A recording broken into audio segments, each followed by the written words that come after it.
recordar, para mí unha honra, unha coincidencia, pero foi unha honra que o meu primeiro acto como presidente da Xunta, hai xa 4 anos, fora a conmemoración do Día das Letras Galegas, naquel ano en Valdeorras. Hoxe, por quinta vez, teño a honra de falar en nome do Goberno da Xunta de Galicia e en nome dos galegos nun día tan importante para todos nós. A festa da nosa lingua e, por extensión, da nosa cultura e da identidade galega. A fala, sen ninguna dúbida, constituye o noso primeiro e principal elemento identitario. Hoxe comezamos, ou máis ben rematamos, levamos semanas unha serie de actividades organizadas ao redor da figura de Begoña Camaño, que é autora homenaxeada hoxe neste Día das Letras Galegas por decisión cada ano, como cada ano, da Real Academia Galega. Non son, por suposto, ningún experto en literatura galega nin en lingüística, hainos moi bons académicos e académicas que teremos ocasión de escoitalos unha vez máis agora na sesión que empeza ás 12 no Teatro Principal, pero a min gustaríame compartir con vostedes unha serie de reflexións xa feitas a maioría polos que falaron antes que a min sobre a autora que hoxe homenaxeamos sobre Begoña Camaño, que, sen unha dúbida, deixou unha intensa pegada na súa, por desgracia, corta vida, a través da súa obra literaria e tamén a través da súa obra persoal, da súa maneira de ser e de estar durante os anos que nos acompañou. Foi unha persoa, xa se dixo, intensamente comprometida cos valores que defendía, nos que creía, coa promoción e defensa da nosa lingua, da nosa cultura, coa súa visión, así o creía, así o defendía, e tamén co papel do feminismo. Tamén se recordou aquí. Feminismo, avanzamos moito estes anos, quedan moitísimas cousas aínda por facer, moitísimos desequilibrios que corrixir. O primeiro é evidente, este ano corríxese, pero queda moito tamén. As figuras homenaxeadas ao longo destes 62 anos, de 62 edición dos Días Letras Galegas, 7 mulleres, contando a de hoxe, 8, se sumamos as cantareiras homenaxeadas no pasado ano, acreditan, amosan que ainda queda un camiño por percorrer e un equilibrio que corrixir, tendo en conta, ademais, a puxanza pasada, presente e futura de tantas mulleres que escriben en galego. Dámonos cita para render homenaxear unha figura poliédrica que foi a xornalista e escritora Begoña Camaño, que transitou pola vida da man do que lle gustaba, dese xornalismo o que se adicou profesionalmente con paixón, e da literatura que acompañou dende os seus primeiros anos, primeiro como lector e despois con esas dúas obras que reflexou perfectamente o presidente da Real Academia.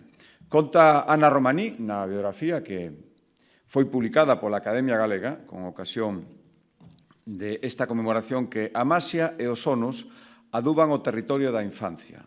Na de Begoña Camaño, unha nai lee en voz alta ao pé da cama e dúas nenas adormecen entre as historias que a imaginación recrea. A nai é Carmen Rascado Rodríguez e as nenas, as súas fillas, Begoña e Beatriz, hoxe aquí presente. Este sexto podría semellar un sexto insignificante, pero con el, o ler para as súas fillas, todas as noites, seguro que acabou por inculcarlles o amor por as letras, seguro que foi unha das mellores herdanzas que lles legou e que podemos todos legar aos nosos fillos e fillas. Hoxe dámonos cita nunha Galicia plural, logo de 45 anos de autonomía, 4 décadas e media nas que, entre todas e todos, fomos medrando en democracia e capacidade de autogoberno. Autogoberno útil sempre ten que selo para responder ás necesidades da xente e tamén para dotarnos do corpus legislativo necesario para recuperar e poñer en valor a nosa cultura e a nosa lingua. O goberno galego, este goberno galego e calquera goberno galego, ten que darlle sempre o apoio que precise a nosa fala. Eso sí, sempre dende a liberdade. Hai que convencer, esa masa hai que impoñer. E compre que a rapazada, efectivamente, remate os seus estudos con plena competencia lingüística, pero compre tamén, incluso compre máis, que esa plena competencia formal vaya acompañada da querencia polo galego, do convencemento e que as mozas e mozos se expresen en galego e que usen o galego en sentido amplio, nas redes, na súa vida, cando lean, cando escriban, cando se relacionen. E por iso a nosa lingua ten que dignificarse en todas as situacións e dende todos os escenarios. Faino Uxía Senlle, fano tantísimos artistas galegos en tantas expresións facendo en galego na nosa lingua e acadando audiencias e acadando xente que os sigue e que os aplaude en cifras probablemente impensables non hai moito tempo. O profesor, e iso creo que é un camiño importante, decía que o profesor Xesús Alonso Montero, que nos deixou recientemente, insistía, cito textualmente, en que o galego é de todos. O idioma non é nin do grupo A nin do grupo B. É o idioma de Galicia. Falan os ricos e pobres, parados e non parados, de esquerdas e de dereitas. O galego, polo tanto, é de todos. E creo que, como tal, debe ser percibido sen apriorismos, sen bandeiras e sen barreiras. E antes da irrupción desta onda de polarización, ás veces moi extrema, que todo contamina, falábase de políticas de Estado entendidas como obxectivos prioritarios, inmutables, máis aló da liorta política e que todos e todas deberíamos apoiar. Pois ben, creo que o galego debe ser unha das nosas políticas do Estado, probablemente nestes momentos unha das máis importantes ou a máis importantes, e dende logo nun día como hoxe. Un asunto de país no que todos temos que avanzar na mesma dirección. E sei ben que isto non é un obxectivo doado, nin moitísimo menos. Mesmo que ás veces resulta tentador utilizalo como ferramenta política, do lado que sexa.